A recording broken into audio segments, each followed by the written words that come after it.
안녕하세요, 여러분. 오늘은 대검찰청의 충격적인 입장과 이재명 민주당 대표에 대한 수사 그리고 이창수 서울중앙지검장의 탄핵 시도에 대해 이야기해 보겠습니다. 이 사건은 단순한 법적 문제를 넘어 우리 사회의 법치주의와 민주주의에 대한 신뢰를 시험하는 중요한 이슈입니다. 최근 대검찰청은 이창수 서울중앙지검장에 대한 탄핵 추진과 관련하여 강력한 입장을 발표했습니다. 민주당이 이 지검장과 차장검사, 부장검사들에 대해 탄핵을 추진하자 검찰 내부에서 일제히 반발이 일어나고 있습니다.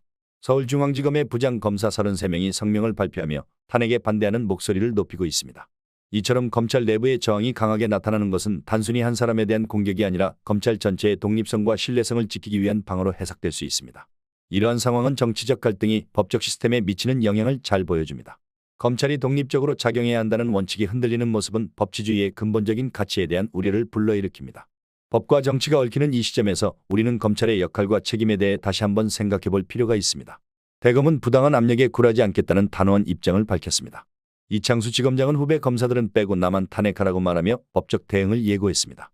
그는 가처분 신청과 헌법소원 등 다양한 법적 수단을 검토하겠다고 언급하며 검찰 조직의 사법 방해를 강하게 비판했습니다.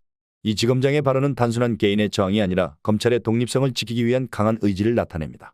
하지만 이러한 저항이 실제로 어떤 결과를 가져올지는 여전히 불확실합니다. 이번 사건의 핵심은 이재명 민주당 대표와 관련된 여러 의혹입니다. 현재 대장동, 백현동, 정자동 호텔 등 다양한 사건에 대한 수사가 진행 중이며 이 지검장은 수사에 대한 흔들림 없는 의지를 보였습니다. 그는 모든 사건은 법과 원칙에 따라 처리하겠다며 강한 의지를 피력했습니다. 그러나 이재명 대표에 대한 수사는 단순한 법적 문제를 넘어 정치적 이해관계가 얽힌 복잡한 상황입니다. 검찰이 이 사건을 어떻게 처리하느냐에 따라 정치적 풍향이 크게 달라질 수 있습니다. 현재 여론은 이재명 대표에 대한 비판으로 가득 차 있으며 많은 국민들이 그의 범죄 혐의에 대해 강한 불만을 표출하고 있습니다.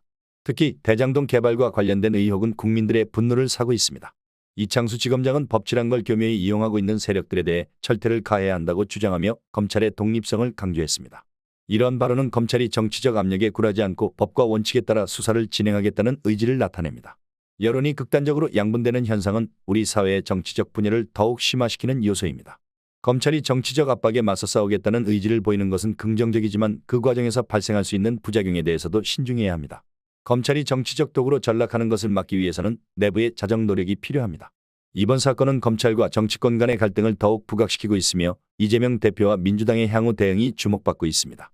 검찰이 정치적 압박에 굴하지 않고 법과 원칙에 따라 수사를 진행할 수 있을지가 중요한 쟁점으로 떠오르고 있습니다. 이 사건이 우리 사회에 미치는 영향은 단순히 한 정치인의 운명에 국한되지 않고 법치주의와 민주주의에 대한 신뢰를 어떻게 회복할 것인지에 대한 큰 질문을 던지고 있습니다. 결국 이 사건은 단순한 법적 논쟁이 아니라 우리의 민주주의와 법치주의가 어떻게 작동해야 하는지를 고민하게 만드는 기회가 되어야 할 것입니다. 모든 이해관계자들이 각자의 입장에서 최선을 다하는 한편 국민의 신뢰를 잃지 않도록 노력해야 할 것입니다. 이 사건의 진행 상황을 계속 지켜보며 여러분의 의견도 댓글로 남겨주세요.